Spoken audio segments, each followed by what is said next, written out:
Hari ini saya akan bincang Perintah Kawalan Pergerakan yang telah dimulakan pada 18 bulan 3 dan sekarang hari ini adalah hari ke-17.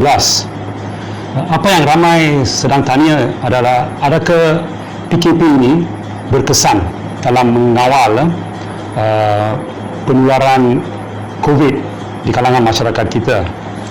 Bila kita tengok carta kes baru, inilah gambaran dia. Ini tunjuk timeline, tarikh. Ini tunjuk bilangan kes baru yang dikesan tiap hari. Dan daripada ini, nampaknya dia tak naik secara mendadak lah. Ini macam hari ini kes dia sampai ke 2017, tapi lebih kurang macam itu, dia tak naik secara mendadak. Kita tahu COVID ini jika tidak dikawal, jika kita tak buat apa-apa tindakan kawalan, dia merebak macam ini. Daripada satu orang pergi ke dua orang ataupun tiga orang, daripada dia lagi 2-3 orang, dia 2-3 orang, tiap 6 hari. Kerana masa inkubasi adalah 6 hari. So tiap 6 hari daripada 3 lagi 6 hari lagi 2 atau 3, nisbah dia ialah tiap 6 hari dia naik 2.6 kali. So jika ada 100 orang dalam hari pertama, hari 7 dia jadi 260 orang, dan lagi 6 hari lagi dia jadi lagi kali 2.6 lah. So jika dia naik dalam cara itu, apa yang akan berlaku adalah kita akan saksi satu peningkatan macam ini. Tapi apa yang kita tengok di Malaysia ialah macam ini. Kita atas garisan ini, line ini. Jika tidak ada apa-apa kawalan, dia akan naik macam ini. So artinya apa yang sedang dilakukan di Malaysia ada kesannya lah. Ya, dia tak naik cara yang biasa untuk dia jika tak ada apa-apa kawalan. Kerana kita ni kenal pasti kes, kita mengasingkan kes, kita cari kontak, kita quarantine kontak. So rebakannya tak begitu, tak sampai 2.6, tapi dia lebih daripada 1. Ya, oleh kerana kita masih ada kes yang sama, dia tak turun. So ada pihak yang kata okay, we are succeeding, kita sedang berjaya. Tapi juga ada orang yang kata kita ini tak boleh terlalu selesa lah, kerana dia rasa ada banyak kes yang masih belum dikenal pasti. Kerana dikatakan sekarang kita tak buat ujian terhadap semua yang perlu diuji. Inilah ujian yang harus dibuat lah. Inilah swab. Ya, swab ini dimasukkan ke dalam hidung, pergi ke belakang kerongkong sini, diambil sikit lendir, dihantar ini ke lab, kita cari untuk RNA virus. Itu satu benda yang spesifik, dan itu yang kita test. Jika positif, artinya positif lah dengan virus. Ini dia satu dia bukan kayu tau, dia plastik. So dia boleh bend sikit, dia fleksibel. So dimasukkan sini, tak sakit tapi irritating sikit lah. So ini test kita. Tapi masalah dia di Malaysia, test ini tidak dilakukan terhadap sesiapa yang perlu lah. Jika katakan ada orang dengan simptom, gejala, demam, sakit kerongkong, batuk, penat, sakit badan, dia pergi ke hospital, tetapi dia tak ada sejarah kontak dengan kes COVID yang telah dikenal pasti. Dia bukan peserta tabligh ataupun kontak dengan pasukan itu. Jika dia tak ada sejarah melawat ke negara-negara tertentu di luar, jika tak ada ini, walaupun ada ini, dia tak akan buat test. Dia kata ini bukan orang yang sakit. So ada ramai orang yang pergi ke hospital dengan gejala demam dan batuk ataupun dengan batuk dan sakit badan, tapi tidak diuji. So ada orang-orang yang kata kita punya kriteria untuk buat ujian ini, oleh kerana kita tak buat untuk orang yang tak ada sejarah ini, kita sedang miss lah, kita sedang miss banyak kes yang harus dibuat. Ada orang yang berkata bahawa hampir 30% daripada kes tidak dikesan kerana mereka pergi ke hospital pun test tak buat. Jika mereka pergi ke swasta, swasta boleh buat test, tapi tiap test itu dia charge RM700. So ramai akan kata, tak apa doktor, saya tak sakit sangat, saya tak mau buat. Kerana bukan doktor yang buat, bayar itu, pesakit kena bayar. Jika RM700 dalam masa ini bila orang tak ada kerja, ramai tak boleh buat. So ada orang yang kata sebanyak 30% tak diuji. So katakan hari ini kita ada 217 kes, ada kemungkinan ada lagi 70 ke 80 kes yang pun timbul hari ini tapi tidak dikenal pasti. Now, dia punya significance ini ialah carta bagaimana penyakit ini berkembanglah. Bila kita kena dijangkiti 6 hari, bila kita tak ada gejala, langsung tak ada gejala, lepas tu kita ada gejala. Lepas itu untuk 15% dia jadi teruk, susah nafas, kena masuk ICU. Tapi untuk 85% mereka sembuh balik. So jika you tidak dites pada masa ini, you tidak dikenal pasti sebagai seorang yang COVID, you mungkin sakit, you mungkin batuk, you mungkin demam, tapi lepas 1 minggu, seminggu setengah, you akan sembuh balik tanpa apa-apa, tanpa kenal pasti. Tapi masalah dia ialah dalam jangka masa ini you boleh keluarkan virus itu. Ya, bila you keluar ke market, bila you keluar ke bank, you pun tak sangka you COVID kerana you dah pergi untuk hospital, dia sudah cakap tak perlu test, you tak ada sejarah contact dengan sesiapa, you tak ada ini. So you diberi satu keyakinan palsu, ini okey, ini hanya satu demam yang biasa. Tapi dalam masa itu you keluar, you batuk di luar, you sentuh pintu bank, you sentuh pintu kedai runcit, you sentuh meja kedai runcit, lepas tu orang lain mari sentuh tempat itu juga, mereka dijangkiti.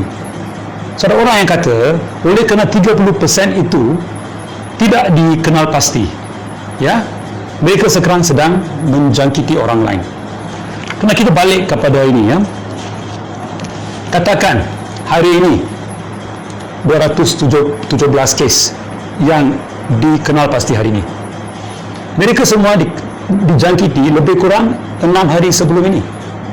28 bulan 3 ke 26 bulan 3, kena masa inkubasi adalah macam itu. Tapi 27 bulan 3 adalah dalam masa PKP kan. So walaupun ada PKP, walaupun ada shutdown, masih orang dijangkiti. Ada 200 lebih orang yang dijangkiti seminggu sebelum ini. So ada orang yang katakan ini oleh sebab kumpulan ini tidak dikenal pasti. Tidak dikenal pasti, tidak di-identify, tidak diasing, ya, dan juga kontak-kontak mereka pun tidak di kuarantin. So inilah sebabnya kita tak boleh turunkan kadar jangkitan, ya. Macam mana dia tahu 30%, 70% dikenal pasti, 30% yang tak kenal pasti? Okey, mereka buat satu kiraan lah. Kita tahu orang yang dikenal pasti dan diasingkan dan kontak-kontak mereka semua di kuarantin. Untuk setiap 100 orang macam ini, hanya 30 orang lain akan dapat. Dia punya kadar jangkitan hanya 0.3. Dalam 100, 30 hanya akan dapat. Tapi untuk mereka yang tidak dikesan, yang ada COVID tapi dihantar balik, tidak dibuat test, tidak dikesan, dan mereka walaupun dinasihat kuarantin dekat rumah, asingkan diri, oleh kerana mereka diberitahu you ini bukan COVID, tak perlu buat test. So mereka pun ada keyakinan palsu, dia keluar. So dia, tiap orang macam ini boleh kena 2.6 orang. Okey, so katakan dalam 100, 70 dikesan, tapi dia punya kadar jangkitan 0.3, so dia akan jangkiti 21 orang. Okey, Tapi 30 orang ini yang tidak dikesan, dia tidak dikawal, tidak diasing. So dia apa akan jadilah? Dia akan sebabkan 2.6 dijangkiti setiap orang. So artinya 78. Kita campur 2 ni, terdapat 100. So jika 100 orang menyebabkan lagi 100 orang, so kita dapat graf macam inilah, yang lebih kurang dia mendata. Kita punya graf kes baru lebih kurang mendata. Dia tak seteruk naik 2.6 kali tiap 6 hari. Dia bukan dalam line ini. Okey, so daripada itu kita boleh katakan langkah-langkah yang diambil oleh kerajaan, oleh KKM, oleh kita rakyat semua, kita sudah turunkan graf kepada sini. Tapi oleh kerana itu 30% tidak dikenal pasti, diasing, kita tak boleh bawa di graf turun lagi. Kerana masalah dia macam ini. Dengan PKP pun dia mendata 100 orang, kenakan lagi 100 orang balik dengan semua kawalan yang sudah berlaku. Katakan kita longgarkan kawalan, bagi orang balik ke kerja, ada kemungkinan ini akan meningkat balik. So untuk kita tangguhkan ataupun kurangkan kita punya MCO PKP ini, kita mesti kurangkan kadar ini ke bawah. So cara dia ialah, katakan kita dapat kenal pasti 80 kes daripada tiap 100 kes. Sekarang kita hanya dapat 70 kan, kita akan dapatkan 80 kes kita dapatkan. So 80 kes dengan kadar jangkitan pada orang lain 0.3 seorang, 24 kes baru daripada 80 ini. Tinggal hanya 20 yang tidak dikesan. Mereka menjangkiti 2.6 orang lah on the average ya. So kali 52, artinya daripada 100 ini kita kurangkan pada 76. So 100 turun ke 76, lepas lagi 6 hari turun lagi 0.76. So jika macam itu, kita akan saksi satu graf macam ini. Ini ialah jika 100 orang jangkiti 100 orang, dia akan terus macam ini. Tapi jika 100 orang hanya jangkiti 7.76, 100 orang 76 orang. So tiap 6 hari dia akan turun macam ini. So dalam 1 bulan dia akan turun ke kurang daripada 30% apa yang ada sekarang. So kita sudah dekat dengan dia. 70% saya sudah kenal pasti. Jika kita naikkan sikit ke 80%, 80% kita kenal pasti. Tak perlu kita kenal pasti semua yang dijangkiti, tapi kita kenal pasti satu majoriti yang besar, 80% ke 85%. Jadi dia akan turun. Setiap 100 orang tak akan jangkiti 100 orang, dia akan jangkiti 80 ke 75, 70 orang. So tiap 6 hari dia akan turun. Jika graf macam ini, artinya adalah selamat. Kita boleh longgarkan kita punya MCO, kita di PKP. Katakan okey, dulu kita bagi balik orang pergi kerja, kerana kita perlu barangan, kita perlu bekalan makanan dan semua untuk masyarakat. So orang kena balik kerja. Orang pun perlu gaji untuk beli barangan. So kita boleh bagi peniaga kecil pun buka balik secara ansuran. So ekonomi boleh hidupkan balik. So kita boleh makan, kita boleh keluarkan makanan, kita boleh keluarkan bahan-bahan yang perlu untuk kita, dan juga rakyat kita pun dapat gaji ke, dapat bisnes ke, dia dapat duit, dia boleh beli barangan. So kita tak boleh PKP ini selama-lamanya, kita kena longgarkan, tapi kita kena bend the line down lah. Jika kita dalam line ini kita longgarkan, dia akan naik, dan kita kena balik kepada PKP yang teruk. So inilah isu dia. So apa ke cara dia kita bend line ini ya? Okey, kita ada dua yang kita kena buat lah. Satu ialah test ini. Kerajaan mesti longgarkan syarat untuk buat test ini untuk semua yang ada gejala. So sekarang macam gejala yang kita sudah kenal pasti adalah gejala yang saya katakan tadi. Daripada 5 gejala ini, gejala demam, sakit kerongkong, batuk, sesak nafas, sakit badan. Jika 2 daripada 5 ni ada, buatlah test. Tapi ini test harus dibayar oleh kerajaan lah. Bayar dulu. Jangan minta orang buat di swasta. Jika perlu buat, jika dia pergi ke swasta pun, mungkin ada satu sistem, swasta boleh telefon kerajaan, cakap tak ada kes macam ni, boleh buat. Okey, buat. Dia bagi satu nombor, orang ini pergi ke lab swasta, buat itu test, tapi kerajaan bayar. Kerana ini sangat penting. Jika kita dapat kenal pasti lebih ramai, 80% daripada semua yang dijangkiti kita kenal pasti, kita boleh bend the line downwards. Ya? So ini satu yang saya harap sangat-sangatlah. Dulu saya tahu kerajaan tak ada cukup reagen, mungkin tak ada cukup dana, tapi kali ini dengan stimulus package, kerajaan telah dapat 1.5 bilion. Dan saya rasa ini satu yang amat penting kita buat. Kita test balik. Dan juga bukan saja test ini tau. Ada satu lagi test yang yang perlu buat. Okey. Ini ialah timeline infection. Satu, inkubasi, lepas tu gejala, lepas tu kita berpulih.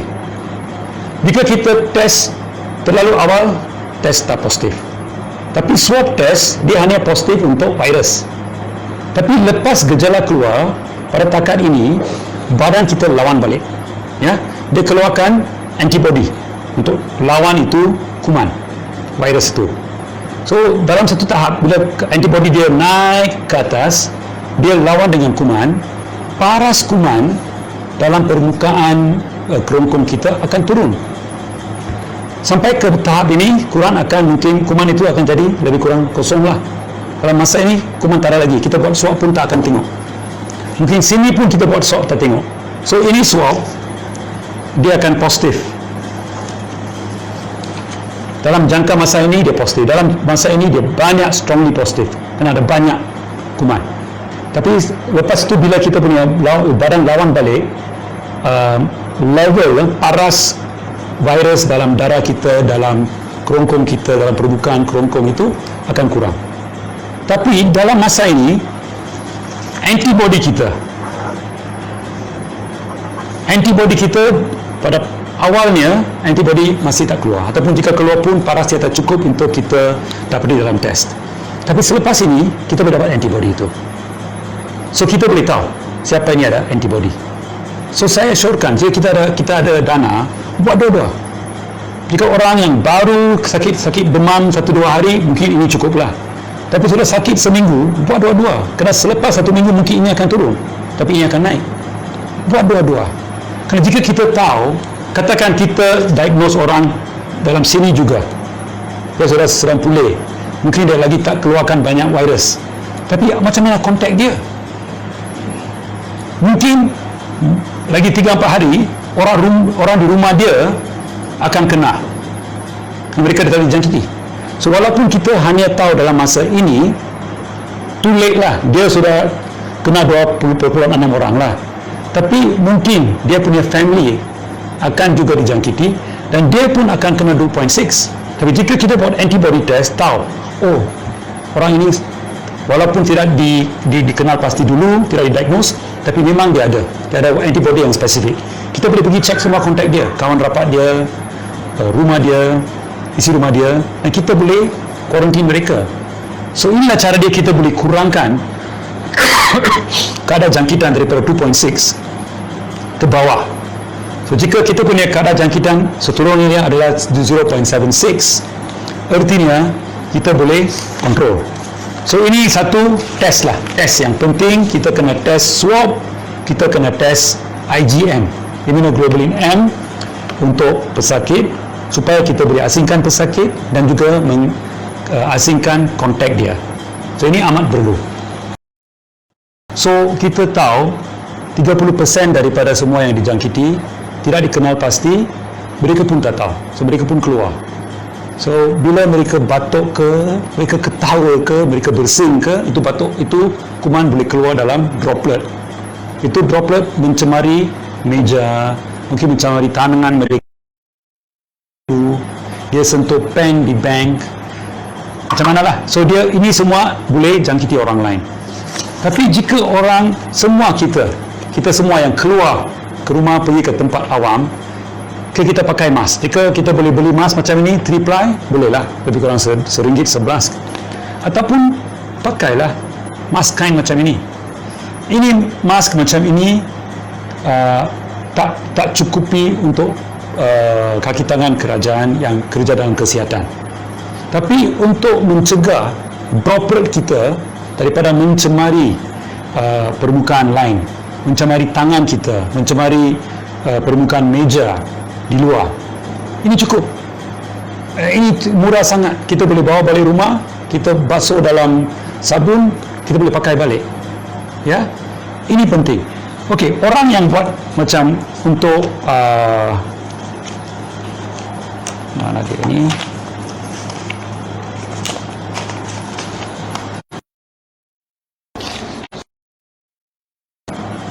Untuk kaki tangan kerajaan kesihatan yang buat kerja macam ini, dia buat macam ini, ada kemungkinan besar dia ni akan bersin.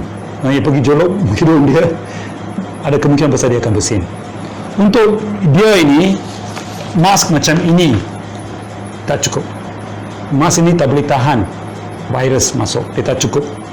Mask 3 ply pun tak cukup, kita kena pakai N95. N95 pun hanya 95% dia boleh tahan, 5% ada chance dia boleh masuk.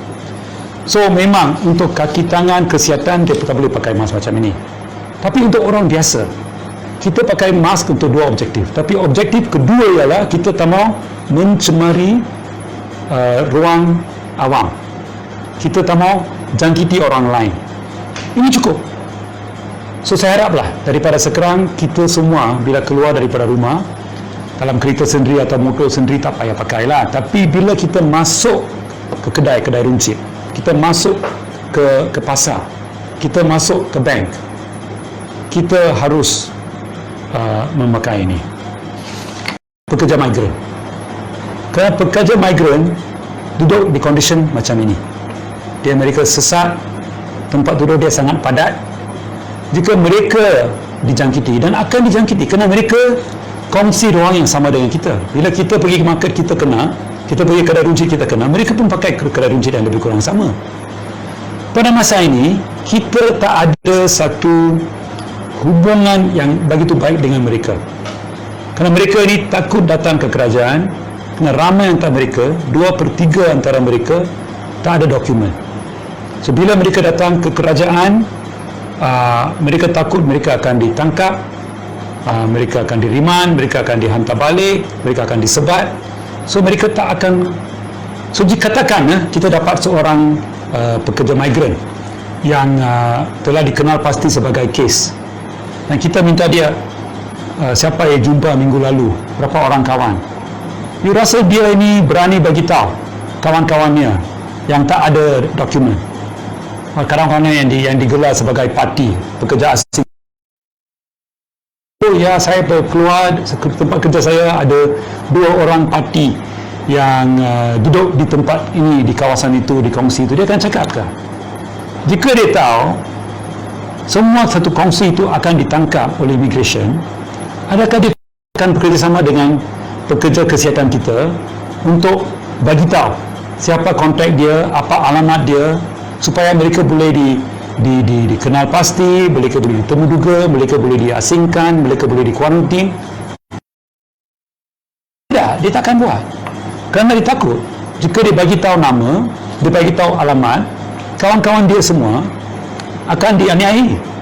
So, apa yang penting, yang kita ada satu kumpulan, PSM ada dalam satu kumpulan di People's Health Forum. Kita ada mengusulkan pada kerajaan lah, untuk masa ini, untuk tempoh masa ini, bila kita lawan dengan COVID, kita tangguhkanlah penangkapan pekerja asing atas kesalahan immigration. Kita maafkan saja dulu pada masa ini, supaya mereka boleh kerjasama dengan kita untuk kita kawal rebakan COVID-19 di kalangan mereka. Kerana dia merebak di antara mereka, dia akan merebak balik pada kita, dan kita tak boleh kontrol. Dan jika kita tak boleh, jika kita ni tidak boleh turunkan kita punya curve macam ini, kita pun tak boleh hidupkan balik enjin ekonomi kita. Dan kita semua akan bermasalah. So inilah kita rasa kerajaan kena kendalikan isu pekerja migran secara yang bijak.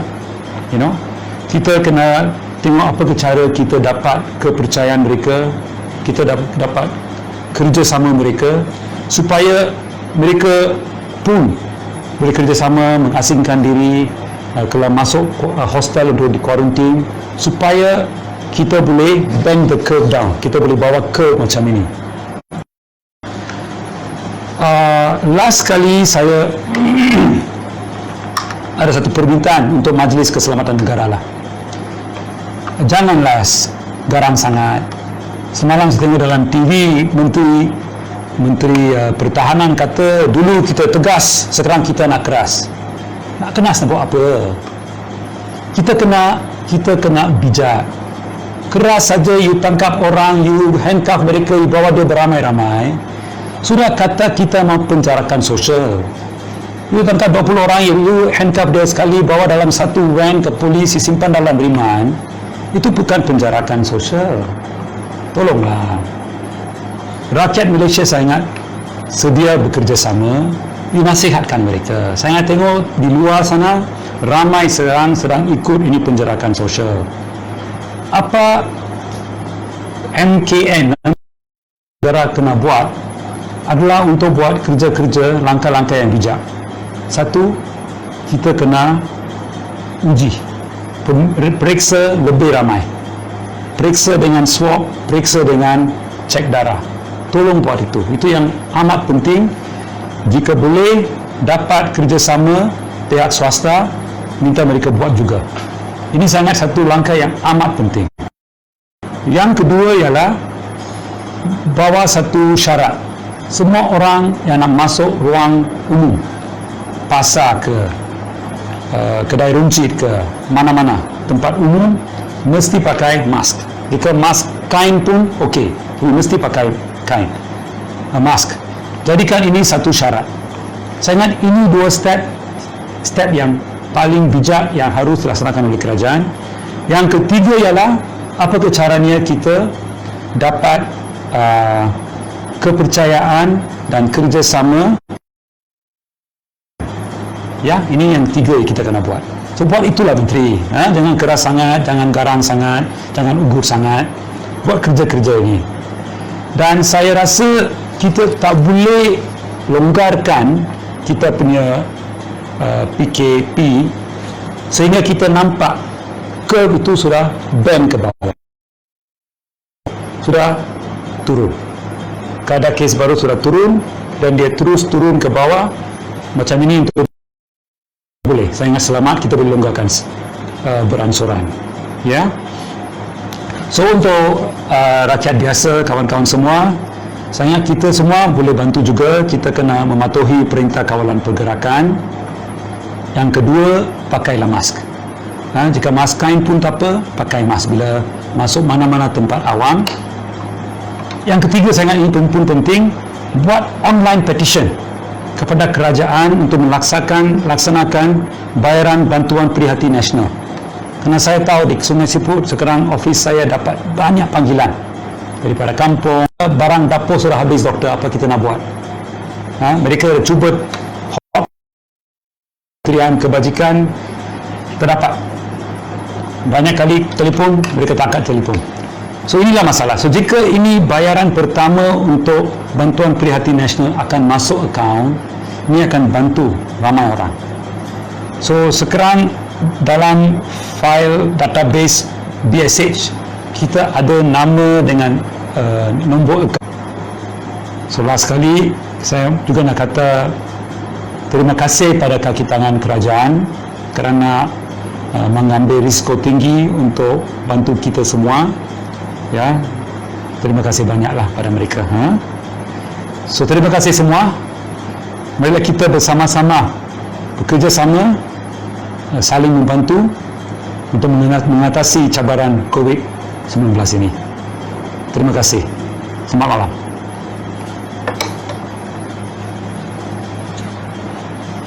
So sekarang saya boleh ambil soalan. Saya tengok sini.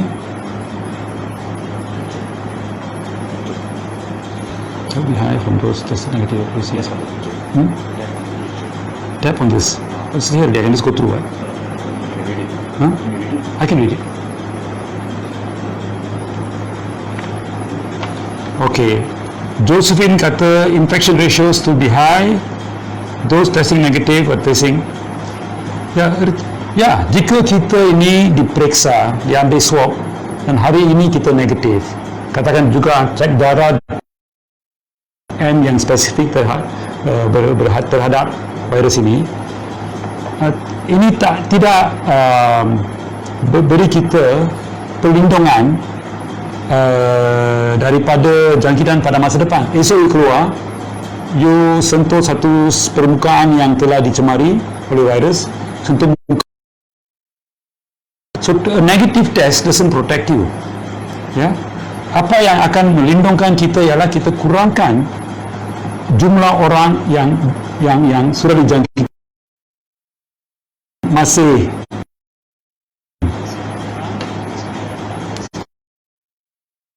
humans be wary of slippery slope. Daniel Hakim. Ya, memang ini satu masalah jangka masa panjang lah.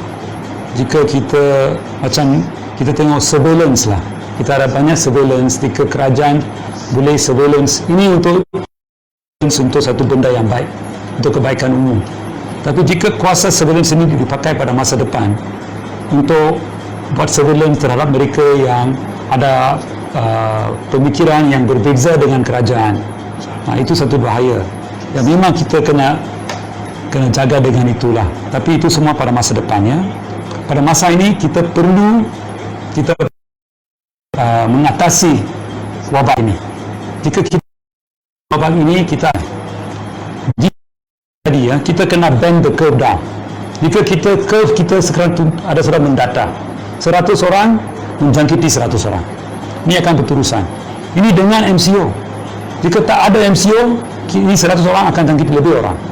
So kita kena tengok dengan MCO 100 mesti jangkiti hanya 80 ke 70. So ini curve kita kena bend down. Jika macam itu adalah selamat kita longgarkan MCO, dan juga kita longgarkan, kita tak boleh hentikan MCO sama sekali. Mungkin kita kena longgarkan MCO untuk segi ekonomi. Orang boleh keluar, orang boleh kerja, boleh keluarkan barangan yang perlu untuk orang lain, orang boleh dapat dia punya gaji. Tapi sekatan untuk sukan, untuk perkahwinan, untuk perhimpunan politik, untuk perhimpunan sosial lain, mungkin itu kita kena masih menyekat dulu, kita longgarkan kegiatan ekonomi dulu. Dan jika itu masih downward, kita boleh beransur-ansur longgarkan lagi. The price 388 for the test is very steep. Ya, memanglah. Saya rasa ini test kena dibuat secara percuma oleh kerajaan, kerana ini penting bukan saja untuk pesakit, tapi juga untuk semua orang lain. So katakan semua orang yang demam, yang batuk, jika test 188, so kenapa dia mau bayar? Dan dalam masa ini banyak keluarga tak ada duit nak bayar. So kita kena bayar ini.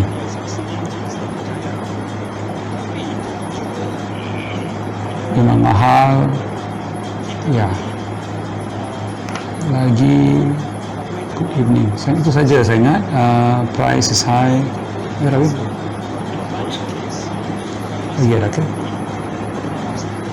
Okey, I tengok jika ada lagi ada jawapan soalan, saya akan cuba. Enggak solid. Okey, ask me. By Arvin, can you comment on the US intelligence saying China's infection numbers are fake?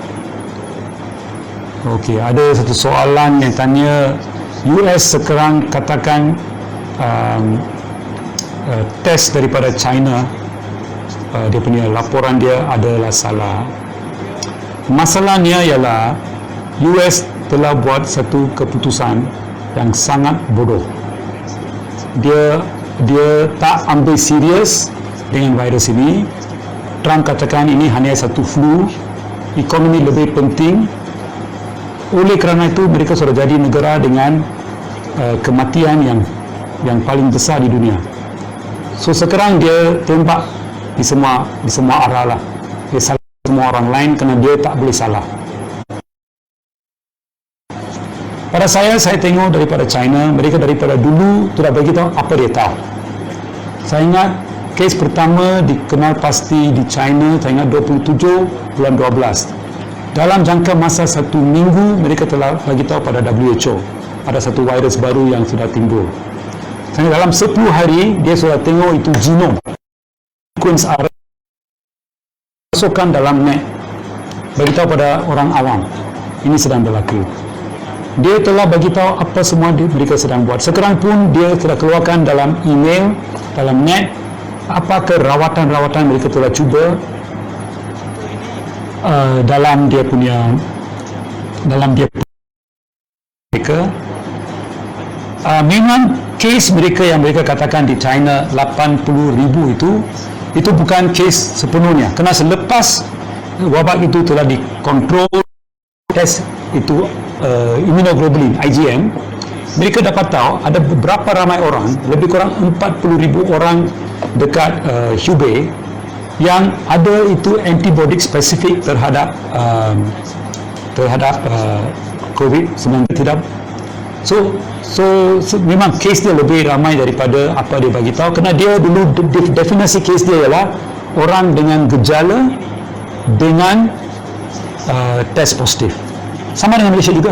Kita ambil semua orang dengan gejala dengan kes positif. Ya, so tapi saya rasa China sedang buat tahu apa yang mereka tahulah. Dan saya ingat sampai sekarang mereka sedang buat apa yang bertanggungjawab, yang baiklah untuk semua. So saya rasa ini dalam ini perang dingin antara Amerika, satu lagi peluru yang Amerika atas masalah. Tapi Arwin sama sendiri satu. Ya, nampak ini kan?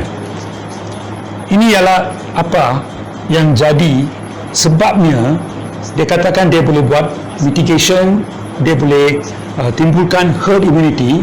Dia katakan okey, jika kita tak bagi dia pergi macam ini explode, kita bagi menjarakkan, kita jadi mitigate, bagi dia dalam 6 bulan ke 8 bulan kita buat ini sampai 8 bulan.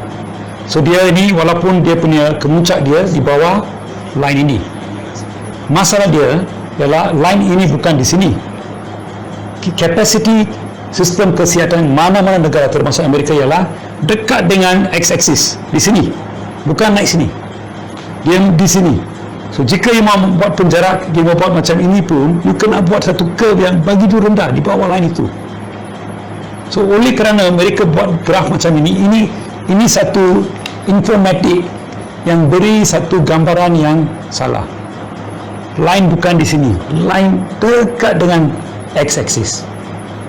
So oleh kerana dia ingat macam ini, dia ambil very light lah, dia kata belum lah, just the flu lah, orang yang muda tak akan teruk. Sampai sekarang dia ada secabaran yang begitu besar dengan Amerika.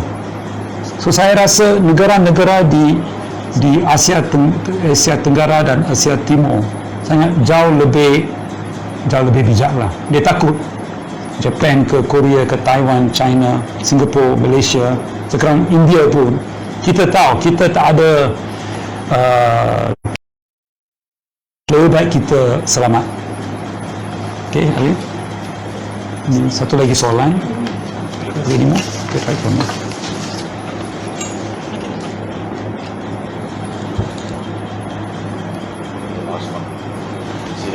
Okay.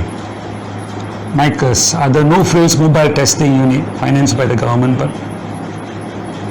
okay, sejauh saya tahu MICUS, sampai sekarang tak ada mobile unit. Tapi ini boleh dilakukan ambil keputusannya. Memang kita tidak mahu orang dengan gejala masuk kepada outpatient department kerajaan dengan sesak macam itu dan bersama dengan orang lain, ini akan jangkiti orang. Untuk orang-orang yang ada simptom macam ini, kita mesti buat satu macam tent ke satu klinik luaran di mana mereka sedang buat. Pergi sana, you di triage. Jika dikatakan orang ini okey, ada simptom yang mencukupi 2 antara 3 ini, kita mau buat test. Test itu boleh diambil di situ, ataupun mereka boleh diberi satu chip, pergi ke satu klinik swasta yang juga buat tent di luar hospital yang buat test itu, dan test itu dibayar oleh kerajaan. Harus dianjurkan. Kerajaan bayar, mungkin kita boleh bargain, itu test 388 kita kurangkan ke 200 ke, kita anjurkan. Dan kita minta semua hospital swasta mesti sediakan test ini, sediakan kaki, sediakan dengan DPD PPE, itu sebab kita bayar dia RM200 seorang. Kita buat itu, ambil nama, kita ambil number phone orang itu, kita minta dia pergi kuarantin diri dekat rumah, boleh buat Marcus. Tapi ini kerajaan kena ambil lead dalam inilah, kerana ini tidak boleh dibuat oleh pihak swasta tersendiri. It's got to be done in coordination with the government. So government has got to take the lead dalam ini. Satu lagi.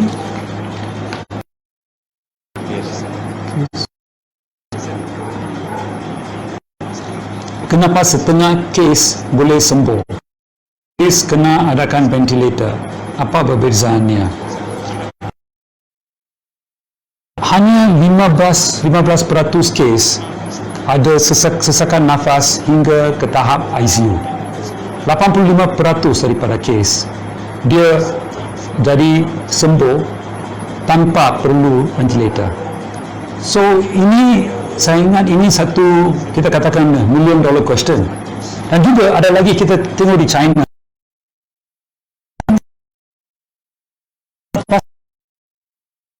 mereka kena virus tapi mereka telah sembuh diri tanpa dikenal pasti, tanpa gejala, tanpa sakit teruk.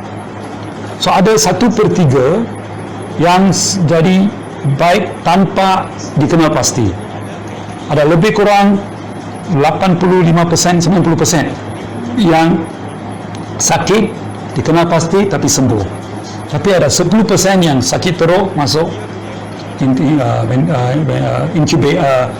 ICU, dan 3-4% yang meninggal dunia. Apakah sebab kita ada perbezaan ini? Kita pun belum tahu lagi. Ada orang yang katakan infective dose. Jika orang yang dapat banyak virus yang masuk pada masa yang sama, dia boleh macam overwhelm lah the system, banjiri sistem dan sentak dapat lawan. Itu orang kata ada orang yang kata sistem imun kita pun disalahkan. Dia balik dalam cara yang salah, dia merosakkan anggota kita sendiri. So ada macam-macam punya sebab lah. Memang orang yang dengan sakit lain itu kita boleh faham lah. Jika orang itu ada sakit lain, jika dia punya berpikir tak begitu kuat, jika jantung dia tak begitu kuat, sudah tentu dia akan dapat gejala yang lebih teruk, dan ada kemungkinan sistem dia tak boleh ambil stres sakit COVID ni. Mereka katakan kita, dan ini satu soalan yang penting. Jika kita tahu apakah tanda-tanda, apakah marker yang tunjuk orang itu ada risiko tinggi, mungkin kata viral load, kita ambil cek darah dia, paras virus tinggi sangat, dan kita tahu orang yang tinggi macam ini, later kita boleh masukkan dia ke hospital, kita boleh bagi dia itu chloroquine ke, kita boleh bagi dia plasma yang sembuh. Kita boleh cubalah macam-macam kan, jika kita boleh kenal pasti kumpulan yang berisiko tinggi. So this is a good yang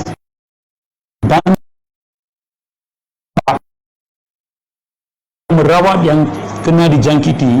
Kita pun kena tengok kita tak, bukan kita tak ada macam bacterial infection di mana kita pakai antibiotik yang spesifik. Untuk virus, kita buat lebih support, bantu dia. So sampai sekarang pun semua tak pasti yang mana actually bantu dia secara spesifik. Kita rasa dia bantu, tapi kita tak begitu yakin. Dan Miss Nila tanya berkenaan dengan chloroquine sebagai preventive measure. Saya ingat bila tak boleh lah, kerana chloroquine ini kita pun tak begitu pasti bagaimana.